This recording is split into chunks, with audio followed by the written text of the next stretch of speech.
சென்னை அண்ணா பல்கலைக்கழகத்தில் கடந்த டிசம்பர் 23ஆம் தேதி திமுக அனுதாபி ஞானசேகரனால மாணவி ஒருவர் பாலியல் வன்கொடுமைக்கு ஆளான சம்பவம் தமிழ்நாடு முழுவதுமே பெரும் அதிர்வலைகளை ஏற்படுத்துச்சு. ஞானசேகரனை கைது செய்யாம காப்பாற்ற நினைச்ச போலீஸ் சமூக வலைத்தளங்கள்ல செய்தி பெருசான பிறகு பறக்குறோம், நடவடிக்கை எடுக்கிறோம்னு கைது பண்ணாங்க. அதுக்கு பிறகு கமிஷனர் பேசின பேச்சு, அதுக்கு நீதிமன்றம் குட்டு வச்சதெல்லாம் பார்த்தோம். மக்களை ஏமாத்த ஞானசேகரனுக்கு மாவு கட்டு போட்டு போட்டோ எல்லாம் வெளியிட்டாங்க போலீஸ். ஆனா ஒரே வாரத்துல எப்பட்றா அப்படின்னு மக்களே ஆச்சரியப்படுற அளவுக்கு ஞானசேகருக்கு கை காலெல்லாம் சரியாகிடுச்சு. இது ஒரு பக்கம் இருக்க, தமிழ்நாடு முழுக்க எதிர்க்கட்சிகள் கையில் எடுத்த யார் அந்த ஸ்டார் கேள்வியால திமுக திக்கி திணறியதையும் பார்த்தோம்.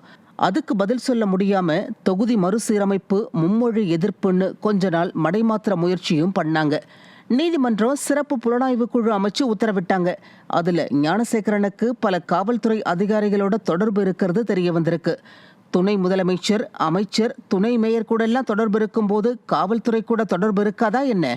இப்போ என்னன்னா, இன்னைக்கு தீர்ப்பு வருது. இதுலயும் எப்படி ஸ்டிக்கர் ஒட்டி விளம்பரம் தேடிக்கலாம்னு திட்டம் வகுத்திருக்குதான் ஸ்டாலின் மாடல் அரசு. அதாங்க, தீர்ப்பு வந்த உடனே குற்றவாளிக்கு உடனே தீர்ப்பு வாங்கி கொடுத்த ஸ்டாலின், குற்றவாளிகளுக்கு சிம்ம சொப்பனமான ஸ்டாலின் உருட்ட தங்கள் பல அணி பரிவாரங்களை தயார்படுத்தி வச்சிருக்காங்களா. மீடியாவையே கண்ட்ரோல் பண்ணி இப்படியெல்லாம் எழுத உத்தரவு வந்திருக்கிறதா சொல்றாங்க.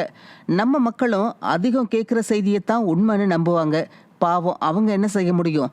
ஆக தங்களோட அனுதாபியை காப்பாற்ற எடுத்த முயற்சியெல்லாம் முடியாம போன பிறகு மக்கள் கிட்ட பொய் பரப்ப தயாராகிடுச்சு திமுக.